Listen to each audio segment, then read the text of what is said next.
So you can't tell there's like a lamp right there, can you? Or right there, like right behind. You can't tell. Anyway, so this is my first actual video of like connecting what I was talking about the gray areas of life.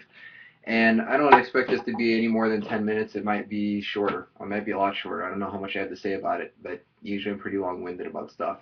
So here's the bottom line. The reason why I came out to Seattle in the first place was because I wanted a purpose in life, just to be straight up honest with you. I had zero purpose in life. And that's pretty sad considering the fact, I'm a Christian. And, as a Christian, you should be to go serve other people and this and that and blah, blah, blah, blah. That didn't give me any passion or fuel or anything like that. And I'm not going to be harping about Christianity on this one. I'm going to be talking about something that I just kind of picked up along the way and just something I want to be able to articulate so hopefully I can understand it down the road should I ever lose focus on whatever it is that is giving my life passion. Here's the bottom line. You don't get a dream. Dreams are given to you. It's laid in your lap. That's one of the hardest lessons I've ever had to learn. However, it's not that simple in the sense that you just get it out of nowhere. Dreams are more focused than that, and here's what I mean.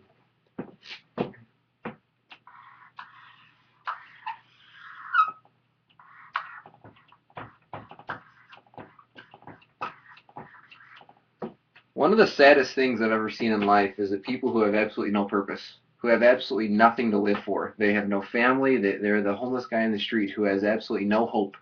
Because when there's hope, there's a purpose somewhere in there, right? Where there's hope, there's something that they're living for. There's some driving force behind it. There's something they're willing to sacrifice for. Otherwise, they're just kind of taking the easy path the entire way. And the easy path feels really good for a while, but it might not kill you tomorrow. I promise that same decision over and over is going to eventually kill you. It's going to lead you to a path of complete apathy and destruction, and it's going to suck, and your life's just going to be miserable from the inside out. You rot literally from the inside out, and it comes to the point where you can sustain no responsibility, not even for yourself, and you become completely dependent and vulnerable to the circumstances around you. You have absolutely no ability to say no to anything, including if it's going to harm you, because you have absolutely no backbone in it. And it's weird. You start to aggressively beat yourself up almost. You start making decisions that just completely go against what's logical. And Napoleon Hill talks about the biggest tragedy he's ever seen is the people who have a drifting mentality. It's the people that can kind of get swayed by the wind. Whatever easy thing comes their way, it's just they have nothing holding them down. They have nothing anchoring in their life. And it doesn't have to be spiritual either. It's just anything. They have nothing they're living for. They might have a family, think that's the secret to life. Then, oh crap, well, I'm married. Well, now I'm not. I'm sick of my wife. I'm getting in a fight with her every day, and the job sucks. And they just go, what feels good? What feels good? And they just get blown around by any circumstances they have, and it completely controls them. And I want to talk about one of the most important lessons I've ever learned in my life, and it's the ability to find something to live for. And most people say, follow your heart, follow your dreams. What if happens if you have nothing you're living for? My biggest dream was to find a dream. My biggest dream was to have anything. I didn't care what it was. And, Jesus wasn't doing it for me at the time. Now it completely is, don't get me wrong. But before, it just, the way I pictured it was completely, I don't want to go to Africa. I'm sure that they need a lot of help, but I just have zero ambition to go there. And I have zero ambition to go do this and that, and it's just the wrong mentality. What I eventually found out through hanging out with the right people and just getting around some mentorship and actually legitimately reading the word, just not listening to somebody else's interpretation of it, is where dreams really come from. And first and foremost, I believe they totally are of God. But above and beyond that, though, dreams are coming from visions. What is a vision? A vision is something that's very, very broad. Like a good example is good health.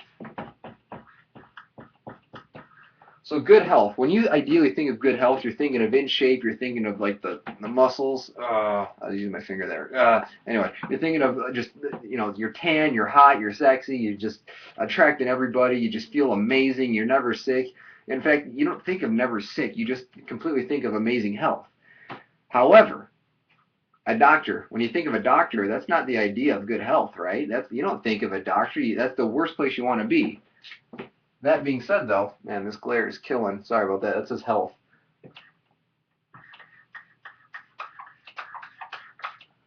Hospital full of sick people. A hospital full of sick people is a vision, is a dream of great health. It stems from the vision. Vision is a broad spectrum, and it starts to get more and more focused. After that, maybe a hospital, then there's a doctor. Now, a doctor, again, is not what you ideally think about when you think of great health. However, a doctor stems from the vision of great health. Let's give you another example.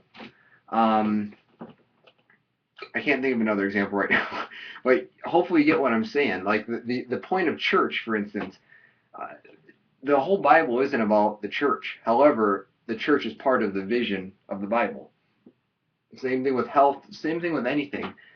The overarching purpose of your life and the dream that you're going to find is going to be found in the vision that you have, the passion that you have. And that's a broad word. You could be as broad as you want to be about it. For me personally, I have just three things that I'm so sold out and focused on. First of all, it's Jesus. When I really, really understood the grace and love and everything else, and I'll do more videos about that later, that changed my life. It literally altered my spirit. It totally upheaved my soul into something that I can't even explain. Second thing is just freedom and liberty. That's what my life's going to be all about. I want to set people free financially. I want to set them free spiritually. I want to set them free from the bondage of sin. I want to set them free from the bondage of being under the bondage of another man. I want to set them free from the bondage of making terrible decisions, of ignorance, of everything I can. It's a huge, huge burden for me is I want to help other people get free. The third thing that's a huge vision for me is people. I love people, and sometimes I'm very, very when I'm in a group of people where I don't know anybody, it's kind of hard for me to open my shell because I know most people won't understand my humor at first. However, people are my absolute passion. Jesus, people, and freedom. So out of that, what happens? Well, I want to be a business owner. Well, on top of that's kind of stemming for freedom, from financial freedom.